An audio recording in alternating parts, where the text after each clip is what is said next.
RRB group D railway भरती आणि railway म्हणल्यावर 16 एप्रिल 1853 भारतात पहिल्यांदा रेल्वे धावली मुंबई ते ठाणे ह्या दोन शहरादरम्यान। तेव्हा आपल्या भारताचा गव्हर्नर जनरल होता लॉर्ड डलहौसी। दुसरी रेल्वे राणीगंज ते कोलकाता। पहिल्या रेल्वेमध्ये आपण 3 इंजिन वापरली किंवा काही ठिकाणी डब्बे म्हणतात, त्याला नाव होतं सिंध साहेब आणि सुलतान। त्या ट्रेनमधून 400 लोकांनी प्रवास केला। आता रेल्वे म्हणलं की याचा बजेट पहिले 25 फेब्रुवारीला व्हायचा, आता तो 28 फेब्रुवारी किंवा फेब्रुवारी महिन्यामध्ये देशाच्या अर्थसंकल्पासोबत सादर केला जातो। मुख्य गोष्ट लक्षात ठेवा, ह्या रेल्वे विभागात म्हणजे सेंट्रल गव्हर्नमेंटची ही पदं असतात। 22,000पेक्षा अधिक पदांची जाहिरात आलेली आहे। 2 मार्चपर्यंत फॉर्म भरायचा आहे। याबद्दल आपण या व्हिडिओमध्ये माहिती पाहिलो।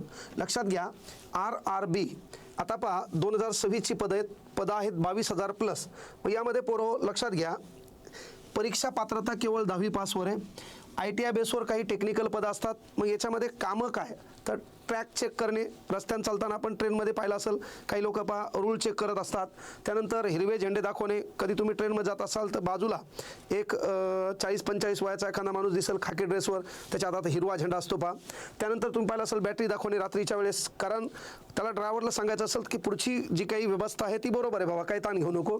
त्यानंतर मालगाडी चालत असताना बाहेर रिकामी जागा असते त्या स्पेसमध्ये येणे, हात दाखवणे। कधी तर तुमचं जे काही स्थानक असते म्हणजे आपण काय म्हणतो रेल्वे स्टेशन असते ते ओलांडताना। आता पहा ही पदं आहेत। मग यासाठी वय पात्रता काय आहे, तर 2 मार्चला तुम्हाला काय करायचं आहे, परीक्षेच्या फॉर्म भरण्याची शेवटची तारीख आहे। तिथपर्यंत तुमचं वय 18 ते 33च्या दरम्यान असेल। आता याच्यामध्ये एक गोष्ट क्लिअर करा, 18 ते 33 दरम्यान तुमचं वय असेल आणि मुख्य गोष्ट काय बाबा की जर तो OBCचा असेल तर 3 वर्षाची सूट म्हणजे 33 + 3 36। जर तो SC STचा असेल तर 5 वर्षाची सूट म्हणजे 33 + 5 38 वर्षापर्यंत त्याला ही परीक्षा देता येते। आता मुख्य गोष्ट ही परीक्षा देत असताना जर तुम्हाला वाटलं की आता मला हे पद मिळाले बाबा, पुढे अभ्यास करायचा, तर तुमच्या शैक्षणिक ॲबिलिटी बरोबर आहे, पात्रता बरोबर आहे, तुम्ही पुढे अभ्यास केला तर तुम्हाला TC पण होता येते, क्लर्क पण होता येते। आता यानंतर बाळांनो पहा, RRB ग्रुप डी मध्ये काय असते, तर याला एकूण परीक्षा पद्धती आहे 100 प्रश्न आहेत। 100 प्रश्नाला 100 गुण आहेत। याला कालावधी आहे म्हणजे परीक्षेसाठी वेळ आहे 90 मिनिटाचा। आणि मुख्य गोष्ट काय बाबा, सर्व प्रश्न वस्तुनिष्ठ आहेत। म्हणजे काय बाबा, तर तुम्हाला माहिती आहे की याला 1 प्रश्न असेल आणि याला 4 पर्याय असतील। पहा, त्याच्यापैकी कुठला तरी एक पर्याय तुम्हाला निवडायचा आहे, त्याला गोल करायचे, डिटेल इतिहास लिहित बसायचं नाही। आता मुख्य गोष्ट गुणांकन पद्धत कशी आहे ती थोडी लक्षात घ्या। काय आहे, परीक्षा आहे 100 गुणाची, प्रत्येक प्रश्नाला 1 गुण आहे। कळलं, नकारात्मक गुणांकन नियमानुसार लागू। मग कसं लागू आहे, तर 1/3 म्हणजे जर तुमचे 3 प्रश्न चुकले तर पहा तुमच्या एका प्रश्नाचे गुण वजा होणार। आता एका प्रश्नाला गुण 1 असल्यामुळे 1 गुण वजा होणार, ही गोष्ट लक्षात घ्या। परीक्षा कालावधी 90 मिनिटे। परीक्षेची अचूकता आणि वेग ह्या दोन्ही महत्त्वाच्या लक्षात घेऊन पेपर बनवल्या जाईल। आता पेपरमध्ये काय काय आहे, पेपरमध्ये 5 सामान्य विज्ञान। सामान्य विज्ञानमध्ये लक्षात घ्या फिजिक्स, केमिस्ट्री, बायोलॉजी ह्या 3 गोष्टी आहेत। याचे एकूण 25 प्रश्न आहेत आणि याला 25 गुण आहेत। त्यानंतर बाळांनो गणिताला 25 प्रश्न आहेत, 25 गुण आहेत। हे मी शिकवणार आहे, प्रकरण सोपे आहेत, ताण घ्यायची गरज नाही। त्यानंतर सामान्य ज्ञान, बुद्धिमत्ता, तर्कशास्त्र 30 गुण आहेत, 30 प्रश्न आहेत। लक्षात घ्या, हे सुर्वे सर शिकवणार आहेत। सामान्य ज्ञान चालू घडामोडी याला अमोल सर असेल, मी असेल, बापू सर असेल, कळलं का, इपर सर असेल। तर हा 20 गुणांचा 20 प्रश्नांचा सिलेबस आम्ही 4 जण घेणार आहोत। अशी परीक्षा आहे 100 प्रश्नाची आणि त्याला आहेत 100 गुण। आता याच्यामध्ये नेमकी एक गोष्ट क्लिअर करा, सिलेबस काय आहे, तर मुख्य विषय 4 कोणकोणते, गणित, 5 सामान्य ज्ञान, त्याच्यानंतर लक्षात घ्या GK आणि त्यानंतर हे लक्षात घ्या चालू घडामोडी। तर मूळ विषय पाहिले तर 3च आहे, याला काही मराठी, हिंदी, इंग्रजी व्याकरण नाही आहे का, नाही आहे, ही गोष्ट क्लिअर करा। मग याच्यामध्ये काय बाळा, गणिताच्या अभ्यासक्रमामध्ये संख्या पद्धती, बॉडमास, संख्याच्या पद्धती म्हणजे संख्या प्रकार आणि बॉडमास, कळलं का, ज्याला आपण गणितीय क्रिया पद्धत म्हणतो।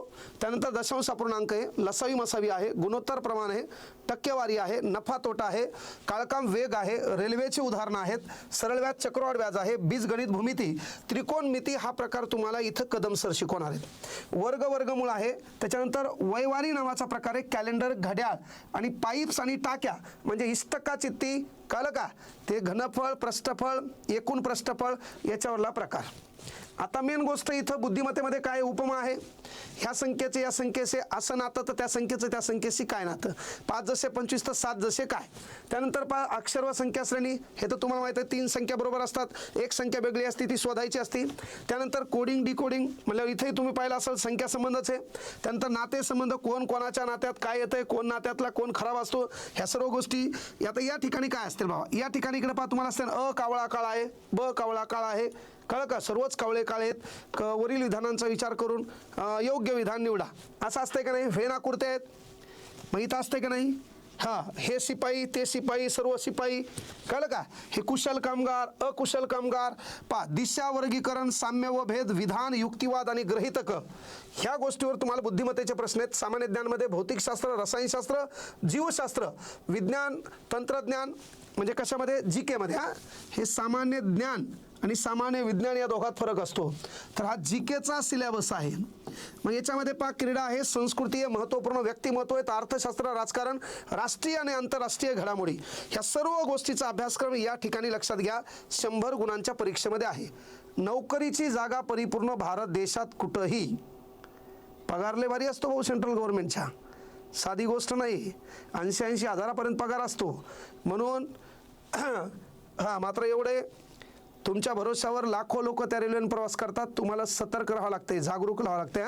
आता पहा परीक्षा फीस काय, तर परीक्षा फीस आहे 500 रुपये. कोणाला, तो जनरल कॅटेगरीमध्ये असेल, ओबीसी मध्ये असेल किंवा त्याच्याकडं EWS प्रमाणपत्र असेल.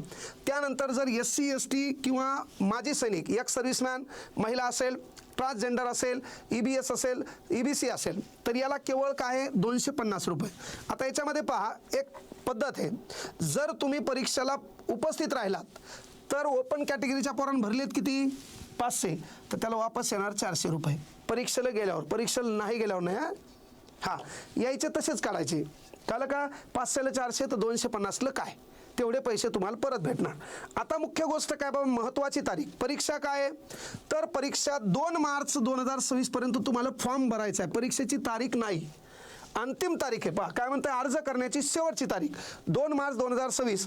परीक्षा अंदाजे होण्यासाठी 6 महिन्याचा कालावधी आपल्याला भेटल. मग तुमचं गणित असेल, बुद्धिमत्ता असेल, विज्ञान असेल आणि जनरल नॉलेज असेल, तर यांच्यासाठी 7 ते 8 शिक्षक आहेत. आणि यासाठी तुम्हाला करायचं आहे काय, तर आपलं VK क्लास ॲप डाउनलोड करायचे. त्या VK क्लास ॲपमध्ये असं बॅनर दिसल, RRB ग्रुप D भरती 2026 लाईव्ह प्लस रेकॉर्डेड. सहसा रेकॉर्डेडकडे सध्या लक्ष देऊ नका, आपण लाईव्हवर जास्त फोकस करू, कारण कालावधी आपल्याकडं जास्त आहे बाळांनो. ह्या बॅचचा कालावधी आपण 8 महिने ठेवला आहे, कारण परीक्षेचा कालावधीच जवळपास 6 महिन्याच्या पुढे जाण्याची शक्यता आहे. याच्यामध्ये लाईव्ह लेक्चरनंतर लगेच PDF तुम्हाला भेटत जातील. महाराष्ट्राचा विश्वास म्हणजे VK क्लास, सध्या सर्वाधिक जास्त पोर आपल्या ॲपमध्ये. लवकरच आपल्याला ह्या 1-2 महिन्यामध्ये 20 लाख डाउनलोडची प्लेट येणार आहे गोल्डन. लक्षात घ्या. कशासाठी, तर आपल्या अपेक्स ॲपची टॉपिक टेस्ट दर रविवारी असतील. आणि यासाठी आणखी काही तणाव आला की तुम्हाला कळलं नेमकं बॅच कशी घ्यायची, तर एक गोष्ट, पहिल्या 1000 पोरांसाठी ही बॅच आहे केवळ 500 रुपयाला. किती रुपयाले, 500 रुपयाला. पहा लक्षात घ्या, पहिल्या 1000 पोरांसाठी. पण त्याच्यानंतर फीस हीच असेल, कारण फीस जरी कमी ठेवली, 1 तास गॅप झाला की तू डायलॉग म्हणतो, शिवा देतो. मग फीस जास्त ठेवून बी आम्ही एरी क्वालिटी द्यालो, मग पुन्हा बेजार होणार, असं मग तेवढी फीस ठेवावं लागेल. पहिल्या 1000 पोरांसाठी फीस आहे केवळ 500 रुपये. जरी बॅनरवर 999 दिसत असेल, तर सध्या ती बॅच केवळ 500 रुपयाला आहे. ह्या बॅचचं लेक्चर मात्र लक्षात घ्या. आज जर आपण तारीख लक्षात घेतली तर तुम्हाला माहिती आहे 9 तारखेला निकाल आहे जिल्हा परिषदेचा.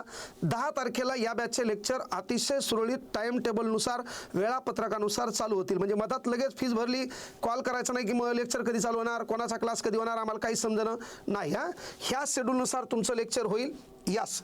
आता एक गोष्ट आहे की जे बॅचमध्ये SSC GDचे मुलं आहेत त्यांना उद्यापासून आपण सिलेबस होईल गणिताचा. त्याच्यापेक्षा आपण काय करू, पेपर आत्तापर्यंत झालेले पेपरचं एक्सप्लेनेशन गणित आणि GKचं मी घ्यायलोय.